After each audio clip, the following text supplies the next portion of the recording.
previously in New Zealand, not so far from you. Yes, We will discuss. You stayed in Australia.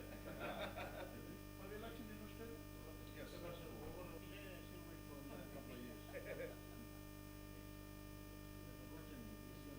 Former ambassador to Russia, Margaret Tumi.